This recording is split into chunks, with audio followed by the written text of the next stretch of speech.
مونږ له هم کتل پکار دی چې مونږ چېرته د الله تعالی سره داسې سودا کولی شو چې ماته یو شی ډېر محبوب وي او هم د هغې نه زه ورکړم. ټول خو نه دي ورکول، خو د هغې نه ورکول دي لږ شان. چې څه ورکړم، چې څه خرچ کړم. کو چېرې تاسو ته ټایم ډېر محبوب وي چې زما وخت یا بل داسې شی چې په هغې پسې تاسو مرئ، نو د هغې نه تاسو ایستلی شئ. هر څه چې تاسو ته ډېر محبوب وي پخپله وګورئ. دا د چا دپاره د هغو ګاډی کیدی شي، د چا دپاره د هغو کور کیدی شي، د چا دپاره د هغو شان او شوکت کیدی شي. هر څه چې وي چې هغه ستاسو ډېر خوښ وي نو هغه ورکړئ. بیا به پته ولګي، ځکه چې دا محبتونه امتحان دی. بیا هله پته لګي. الله تعالی ابراهیم علیه السلام ته د زوی د قربانولو حکم ورکړی و. کو څاروي ورته ویلې وې نو بیا خو به د هغې قربانول آسان وو، لیکن هغو ته خپل زوی ډېر محبوب و. او دا شان د ځوانۍ وخت انسان ته ډېر محبوب وي. په بوډاوالي کې بیا د بنده سره وخت او وخت وي، لیکن په ځوانۍ کې وخت نه وي. په ځوانۍ کې ډېر رونقونه وي، اټراکشنز وي، ډېر کارونه وي، طاقت هم وي، خوبونه هم وي.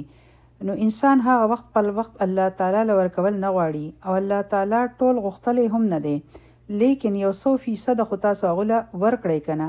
څه سودا خو وکړئ. دا خبره یاده وساتئ، دا څومره پیسه چې د نن ستاسو سره، کو چېرې تاسو دا نن کنورټ نه کړه، کو چېرې دا پیسه بنده په جیب کې وړې شوې، اوله خو دا پاسیبل نه ده، لیکن کو چېرې مونږ په جیبونو کې وړې هم شوې د حشر د میدانه پورې، نو دې قیمت به هلته زیرو و. دا به د کچرې نه علاوه نور څه نه وي هلته کې. لیکن چې څوک دا کنورټ کړي، او کنورټ کول په څه کې، دا به په څه کې کنورټ کوئ؟ په نیکۍ کې. د پیسې سره تاسو نیکي ګټلی شئ. لکه څنګه چې مونږ کرنسي کنورټ کوو، په دې ملک کې ډالر چلیږي. تاسو یو دکاندار له روپۍ نه شئ ورکولی، ځکه چې هغه به یې نه قبلوي. تاسو هغه کنورټ کوئ. دغه شان د دې پیسې سره هغه په نیکۍ کې کنورټ کړئ، ځکه چې هغه به هلته چلیږي او کار به کوي. دا مه وایئ چې زما سره خو څه نشته دی، زه څنګه خرج کړم. څه هم چې ستاسو سره دي، کو چېرې تاسو ته پیسه محبوب وي نو د هغې نه خرج کړئ.